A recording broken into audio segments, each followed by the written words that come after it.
Hey guys, ಎಲ್ರು ಹೇಗಿದ್ದೀರಾ? ಎಲ್ರು ಚೆನ್ನಾಗಿದ್ದೀರಾ ಅಂತ ಅನ್ಕೊಂತೀನಿ. ನಾನು ಕೂಡ ತುಂಬಾನೇ ಚೆನ್ನಾಗಿದ್ದೀನಿ. ನಾನ್ ಸೌಂದರ್ಯ. ಯಾರೆಲ್ಲ ನನ್ನ ಚಾನೆಲ್ನ ನೋಡ್ತಾ ಇದ್ದೀರೋ ಪ್ಲೀಸ್ ಹೋಗಿ ಸಬ್ಸ್ಕ್ರೈಬ್ ಮಾಡ್ಕೊಳ್ಳಿ. ಈ ವಿಡಿಯೋ ಫುಲ್ ನೋಡಿ. ನಿಮಗೇನಾದ್ರೂ ಈ ವಿಡಿಯೋ ಇಷ್ಟ ಆದ್ರೆ ಸಬ್ಸ್ಕ್ರೈಬ್ ಮಾಡ್ಕೊಳ್ಳೋದನ್ನ ಮರಿಬೇಡಿ. ಓಕೆನಾ? ಇವಾಗೆಲ್ಲ ಹೊಸದಾಗೆ ಒಂದು ಹೊಸ ಅನುಭವ ತಗೊಳ್ಳೋಂತ ತಾಯಂದರಿಗೋಸ್ಕರ ಈ ವಿಡಿಯೋನ ನಾನು ಡೆಡಿಕೇಟ್ ಮಾಡ್ತಾ ಇದ್ದೀನಿ. ಎಲ್ರು ಇವಾಗ 7 ಮಂತ್, 8 ಮಂತ್, 9 ಮಂತ್ ಅಲ್ಲಿ ಇರ್ಬೋದು, ಅಥವಾ ಈಗಿನ್ನು ಸ್ಟಾರ್ಟ್ ಆಗಿರ್ಬೋದು. ಎಲ್ರು ಕೂಡ ನೀವು ಈ ವಿಡಿಯೋನ ಕಂಟಿನ್ಯೂಸ್ ಆಗಿ ನೋಡಿ. ಡೆಲಿವರಿ ಟೈಮ್ ಹತ್ರ ಬರ್ತಿದ್ದಂಗೆ ನಿಮಗೆ ಈ ವಿಡಿಯೋ ಹೆಲ್ಪ್ಫುಲ್ ಆಗತ್ತೆ ಅಂತ ನಾನು ಅನ್ಕೊಂತೀನಿ. ಈಗ ಪ್ರೆಗ್ನೆಂಟ್ ಆಗಿರುವಂತಹ ನೀವು ಒಂದು ಹಾಸ್ಪಿಟಲ್ಗೆ ಹೋಗ್ಬೇಕಾದ್ರೆ ಹಾಸ್ಪಿಟಲ್ಗೆ ಫಸ್ಟ್ ಆಗಿ ಒಂದು ಬ್ಯಾಗ್ ನ ಪ್ರಿಪೇರ್ ಮಾಡ್ತೀರಾ. ಆ ಬ್ಯಾಗ್ ಅಲ್ಲಿ ಏನೇನೆಲ್ಲ ಇಟ್ಕೋಬೇಕಾಗತ್ತೆ, ಯಾವ್ಯಾವ ಸಾಮಗ್ರಿಗಳು ಇಟ್ಕೊಂಡ್ರೆ ಒಳ್ಳೇದು, ಎಕ್ಸ್ಪೆಷಲಿ ಗೌರ್ಮೆಂಟ್ ಹಾಸ್ಪಿಟಲ್ಗೆ ಹೋಗೋ ಹಾಗಿದ್ರೆ ಅಲ್ಲಿ ನೀವು ಏನೇನೆಲ್ಲ ತಗೊಂಡೋದ್ರೆ ನಿಮ್ಗೆ ಹೆಲ್ಪ್ಫುಲ್ ಆಗತ್ತೆ ಅಂತ ಈ ವಿಡಿಯೋದಲ್ಲಿ ನಾನು ತಿಳಿಸ್ಕೊಡ್ತೀನಿ. ಫಸ್ಟ್ ಹಾಗೆ ಒಂದು ಬ್ಯಾಗ್ ನ ಪ್ರಿಪೇರ್ ಮಾಡ್ಕೊಬೇಕಾದ್ರೆ ಫಸ್ಟ್ ನಿಮ್ದು ಡಾಕ್ಯುಮೆಂಟ್ಸ್ ಗಳನ್ನ ತೆಗ್ದಿಟ್ಕೊಳ್ಳಿ. ನಿಮ್ದು scanning report, ID card, Aadhaar card, ಆಮೇಲೆ ಪಾನ್ ಕಾರ್ಡ್ ಬೇಕಾಗತ್ತೆ. ಆಮೇಲೆ ಪಾಸ್ಬುಕ್ ಇದನ್ನು ಕೂಡ ನೀವು ತೆಗ್ದಿಟ್ಕೊಳ್ಳಿ. ಯಾಕಂದ್ರೆ ಮತ್ತೆ ನೀವು ಒಂದು ಫೈಲ್ ನ ಮಾಡಿಟ್ಕೊಂಡ್ಬಿಡಿ ಇದಕ್ಕೋಸ್ಕರನೇ. ಅದನ್ನ ಯಾಕಂದ್ರೆ ನೀವು ಮತ್ತೆ ಮತ್ತೆ ಪದೇ ಪದೇ ಅದೇ ಟೆನ್ಷನ್ ಅಲ್ಲಿ ಇರ್ಬೇಕಾದ್ರೆ ಅದನ್ನ ನೀವೆಲ್ಲೋ ಇಟ್ಟು ಹೋಗೋದು, ನೀವು ಮನೆಗೆ ಬರೋ ಅಷ್ಟರೊಳಗೆ ನಿಮ್ ಮನೆಯವ್ರೇನಾದ್ರೂ ಅಲ್ಲಿಗೆ ಹೋಗೋದು ಎಲ್ಲ ಚಿಲ್ಲಿ ಪಿಲ್ಲಿ ಆಗೋದ್ಕಿಂತ ನೀವೇ ಅದೆಲ್ಲ ಪ್ರಿಪೇರ್ ಮಾಡಿ ಒಂದ್ ಕಡೆ ಫೈಲ್ ನ ರೆಡಿ ಮಾಡಿ ಇಟ್ಕೊಂಡ್ರೆ ಒಳ್ಳೇದು. ಫಸ್ಟ್ ನಿಮ್ ಫೈಲ್ ನ ನೀವು ರೆಡಿ ಮಾಡಿ ಇಟ್ಕೊಳ್ಳಿ. ಪ್ರೆಗ್ನೆಂಟ್ ಆದಾಗಿಂದಾನೇ ನಿಮ್ ಈ ನೈಲ್ಸ್ ನೆಲ್ಲ ನೀವು ಕಟ್ ಮಾಡ್ಕೊಂಡಿದ್ರ, ಆದ್ರೂ ಒಬ್ರೊಬ್ರು ನೈಲ್ಸ್ ನೆಲ್ಲ ಯಾರಾದ್ರೂ ಬಿಟ್ಕೊಂಡಿದ್ರೆ ಪ್ಲೀಸ್ ಅದನ್ನೆಲ್ಲ ನೀಟಾಗಿ ಕಟ್ ಮಾಡ್ಕೊಳ್ಳಿ. ಯಾಕಂದ್ರೆ ನಿಮ್ ನೈಲ್ಸ್ ಪಾಪುಗೆಲ್ಲ ಎತ್ಕೋಬೇಕಾದ್ರೆ ಅದು ಹರ್ಟ್ ಆಗತ್ತೆ ಅಲ್ವಾ. ಅದಕ್ಕೆ ನಿಮ್ ನೈಲ್ಸ್ ನ ಆಪರೇಷನ್ ಮಾಡೋಕ್ಕಿಂತ ಮುಂಚೆ, ಆಪರೇಷನ್ ಆಗ್ಲಿ ನಾರ್ಮಲ್ ಆಗ್ಲಿ ನಿಮಗೆ ಇನ್ನೂ ಗೊತ್ತಿರೋದಿಲ್ಲ. ಅದೊಂದ್ ಪರಿಸ್ಥಿತಿ ಹೇಗಿರತ್ತೆ ಅಂತ ಹೇಳಿದ್ರೆ ನಿಮಗೇನು ಗೊತ್ತಾಗೋದೇ ಇಲ್ಲ. ಇವಾಗ ನನಗೆ ನಾರ್ಮಲ್ ಆಗತ್ತಾ ಇಲ್ಲ ನಾರ್ಮಲ್ ಅಂತ ಅನ್ಕೊಂಡಿರ್ತೀರಾ, ಸಿಸರಿನ್ ಆಗ್ಬೋದು, ಸಿಸರಿನ್ ಆಗತ್ತೆ ಅಂತ ಹೋಗಿರ್ತೀರಾ, ನಾರ್ಮಲ್ ಆಗ್ಬೋದು. ಆದ್ರೆ ನೀವ್ ಎಲ್ಲದಕ್ಕೂ ಪ್ರಿಪೇರ್ ಆಗಿರ್ಬೇಕು. ಸೊ ನಿಮ್ ನೈಲ್ಸ್ ನೆಲ್ಲ ಕಟ್ ಮಾಡ್ಕೊಂಡು ಕ್ಲೀನ್ ಆಗಿ ಹೋಗಿರಿ. ಅದಕ್ಕೂ ಮುಂಚೆನೆ ನಿಮ್ಗೆ ಡೆಲಿವರಿ ಟೈಮ್ ಹತ್ರ ಬರ್ತಿದ್ದಂಗೆ ನೀವ್ ಒಂದ್ ಸ್ವಲ್ಪ ಮೆಂಟಲಿ ಸ್ಟ್ರೆಸ್ ಎಲ್ಲ ಕಮ್ಮಿ ಮಾಡ್ಕೊಂಡು, ಆಮೇಲೆ ಏನು ಯೋಚನೆ ಮಾಡ್ದಲೆ ಎಲ್ಲದನ್ನು ಒಳ್ಳೇದಾಗತ್ತೆ ಅಂತಾನೆ ಯೋಚನೆ ಮಾಡ್ಕೊಂಡು ನೀವು ಹೋಗ್ಬೇಕಾಗತ್ತೆ.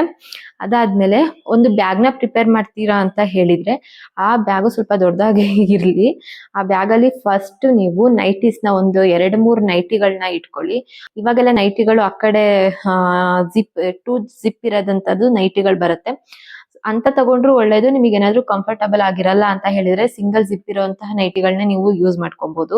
ಅದಾದ್ಮೇಲೆ ನೀವು ಒಂದು ಫ್ಲಾಟ್ ಆಗಿರೋ ಹವಾಯ್ ಸ್ಲಿಪ್ಪರ್ ನ ಒಂದ್ ಜೊತೆ ಇಟ್ಕೊಳ್ಳಿ. ಅಲ್ಲಿ ವಾಶ್ರೂಮಿಗೆಲ್ಲ ಯೂಸ್ ಆಗ್ಬೋದು. ಒಂದು ಫ್ಲಾಟ್ ಆಗಿರೋ ಒಂಥರ ಲೈಟ್ ವೈಟ್ ಆಗಿರೋದು ಹವಾಯ್ ಸ್ಲಿಪ್ಪರ್, ಯಾವ್ದಾದ್ರು ಒಂಥರ ಫ್ಲಾಟ್ ಆಗಿರೋದು, ಜಾರಬಾರ್ದು ಆ ತರ ಹವಾಯ್ ಸ್ಲಿಪ್ಪರ್ ನ ನೀವು ಒಂದ್ ಸ್ವಲ್ಪ ಅಷ್ಟೇ ಚೂಸ್ ಮಾಡಿ ಒಂದ್ ಕಡೆ ತೆಗ್ದಿಟ್ಕೊಳ್ಳಿ. ಅದಾದ್ಮೇಲೆ ನೆಕ್ಸ್ಟ್ ಪ್ಯಾಡ್ ಬರುತ್ತೆ. ಪ್ಯಾಡ್ ಒಂದ್ ಪ್ಯಾಕೆಟ್ ಫುಲ್ ಇಟ್ಕೊಳ್ಳಿ. ಸ್ವಲ್ಪ ಹೆವಿ ಫ್ಲೋ ಇರೋದ್ರಿಂದ ನೀವು ಒಂದ್ ಸ್ವಲ್ಪ ಚೆನ್ನಾಗಿರೋ ಒಳ್ಳೆ ಕ್ವಾಲಿಟಿ ಅಂತ ನೋಡಿ ಒಂದು ಪ್ಯಾಡ್ ನ ಒಂದ್ ಬಾಕ್ಸ್ ನ ಮಾಡಿ ಇಟ್ಕೊಳ್ಳಿ. ಅದಾದ್ಮೇಲೆ ನಿಮಗೇನಾದ್ರೂ ಇವಾಗ ಪ್ಯಾಂಟೀಸ್ ಮತ್ತೆ ಡೈಪರ್ ಅಲ್ಲಿ ಇವಾಗ ಡೈಪರ್ ಪ್ಯಾಡ್ ಅಂತಾನು ಬರ್ತಾ ಇದೆ.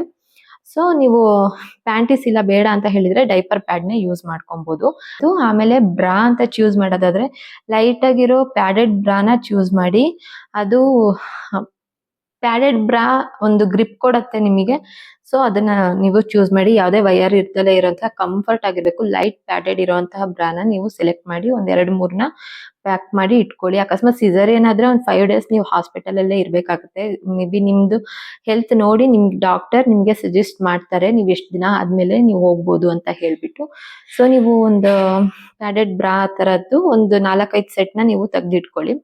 ಆಮೇಲೆ ನೀವೇನಾದ್ರೂ ಎಸ್ಪೆಷಲಿ ನನಗೆ ಪ್ರೈವೇಟ್ ಹಾಸ್ಪಿಟಲ್ ಬಗ್ಗೆ ನನಗೆ ಗೊತ್ತಿಲ್ಲ, ಬಟ್ ಗೌರ್ಮೆಂಟ್ ಹಾಸ್ಪಿಟಲ್ ಅಂತ ಹೇಳಿದ್ರೆ ಯಾವ ಹಾಸ್ಪಿಟಲ್ ಆದ್ರೂನು ಅಷ್ಟೇ, ಒಂದು ಸಿಸೇರಿಯನ್ ಡೆಲಿವರಿ ಆದ್ರೆ ಅವರಿಗೆ ಪ್ಯಾಂಟೀಸ್ ಆಗ್ಲಿ ಆಮೇಲೆ ಪ್ಯಾಡ್ ಆಗ್ಲಿ ಹಾಕೋದಕ್ಕೆ ಆಗೋದಿಲ್ಲ. ಒಂದು 2 ಡೇಸ್ ನಿಮಗೆ ಅಲ್ಗೊಡೋದಕ್ಕೆ ಆಗೋದಿಲ್ಲ. ಅದಕ್ಕೆ ಅಂತ ನಿಮ್ಮ ಅಡಿಯಲ್ಲಿ ನಿಮ್ಮ ಕೆಳಗಡೆ ಒಂದು ಬಟ್ಟೆನ ಹಾಸ್ಬೇಕಾಗತ್ತೆ. ಅದನ್ನ ನೀವೇ ತಗೊಂಡ್ ಹೋಗ್ಬೇಕು. ಸೊ ಒಂದು ಕಾಟನ್ ಬಟ್ಟೆ, ಒಂದ್ 2 ಮೀಟರ್ ಬಟ್ಟೆನ ನೀಟಾಗೆ ತೊಳೆದು ಬಿಸಿನೀರಲ್ಲೇ ತೊಳೆದು ನೀಟಾಗೆ ಒಣಗಿಸ್ಬಿಟ್ಟು ಅದು ಒಂದ್ ಸ್ವಲ್ಪ ಕಟ್ ಮಾಡ್ಕೊಂಡು ಒಂದಿಷ್ಟಿಷ್ಟು ಅಗಲ ಒಂದು ಸಿಂಗಲ್ ಬೆಡ್ಡಿಗೆ ಆಗೋ ಹಾಗೆ ಕಟ್ ಮಾಡ್ಕೊಂಡು ನೀವು ರೆಡಿ ಮಾಡಿ ಇಟ್ಕೊಳ್ಳಿ. ಅದು ನಿಮಗೆ ತುಂಬಾನೇ ಯೂಸ್ ಆಗುತ್ತೆ. ನೀವು ಅಲ್ಲಿಂದ ಮನೆಗ್ ಬರ್ಬೇಕಾದ್ರೆ ಮನೆಗ್ ಬರೋಬೇಕಾದ್ರೆ ಒಂದ್ ಜೊತೆ ಬಟ್ಟೆಗಳನ್ನ ನೀವು ಬೇಕಾದ್ರೆ ತಗೊಂಡ್ ಹೋಗ್ಬೋದು. ನನ್ ಪ್ರಕಾರ ಸಿಸರಿನ್ ಆದವರಿಗೆ ಇರೋ ನೈಟಿಲೆ ಮನೆಗ್ ಬಂದ್ಬಿಡೋಣ ಅಂತ ಅನ್ಸತ್ತೆ.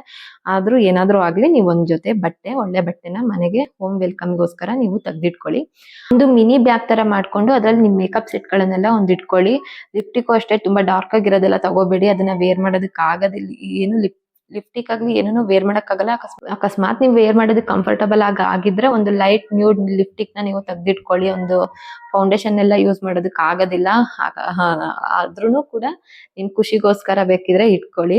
ಆಮೇಲೆ ಇನ್ನೊಂದು ವಿಷಯ ಹೇಳ್ಬೇಕು ಅಂತ ಹೇಳಿದ್ರೆ, ಅಕಸ್ಮಾತ್ ನಿಮಗೆ ಏನಾದ್ರೂ ನಾರ್ಮಲ್ ಅಂತ ಹೋಗ್ಬಿಟ್ಟು ಒಂಥರ ಏನು ಆಗ್ದಲೇ ಇರ್ಲಿ, ಟಚ್ ವುಡ್, ಅಕಸ್ಮಾತ್ ನಿಮಗೆ ಸಿಸರಿನ್ ಆಗ್ಬೇಕು ಅಂತ ಹೇಳಿದ್ರೆ ನೀವೇನಾದ್ರೂ ಅದನ್ನ ಮೆಂಟಲಿ ಪ್ರಿಪೇರ್ ಮಾಡ್ಕೊಂಡು ಹೋಗಿ. ಯಾರು ಬಿಪಿನ ಹೆಚ್ಚು ಕಮ್ಮಿ ಮಾಡ್ಕೊಳಕ್ ಹೋಗ್ಬೇಡಿ, ಅದರಿಂದ ತುಂಬಾನೇ ಪ್ರಾಬ್ಲಮ್ ಆಗತ್ತೆ.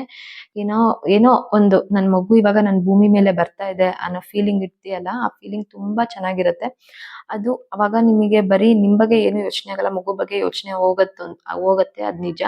ಆದ್ರೆ ನನಗೆ ಇವಾಗ ಏನೂ ಆಗಲ್ಲ ಅನ್ನೋದು ನಿಮ್ ಮೈಂಡ್ ಅಲ್ಲಿ ಇರ್ಲಿ. ಎಲ್ಲರಿಗೂ ಒಳ್ಳೇದಾಗ್ಲಿ. All the best to you. ಈ ವಿಡಿಯೋ ನಿಮಗೆ ಇಷ್ಟ ಆದ್ರೆ ಲೈಕ್ ಮಾಡಿ, ಶೇರ್ ಮಾಡಿ, ಹಾಗೆ ಕಮೆಂಟ್ ಮಾಡಿ. ಈ ವಿಡಿಯೋದಲ್ಲಿ ನಾನು ಆದಷ್ಟು ನನಗೆ ಗೊತ್ತಿರುವಂತಹ ವಿಷಯಗಳನ್ನ ನಾನು ಶೇರ್ ಮಾಡಿದ್ದೀನಿ. ನಿಮ್ಗೆ ಇಷ್ಟ ಆದ್ರೆ ಸಬ್ಸ್ಕ್ರೈಬ್ ಆಗೋದನ್ನ ಮಾತ್ರ ಮರಿಬೇಡಿ. Thanks to watching.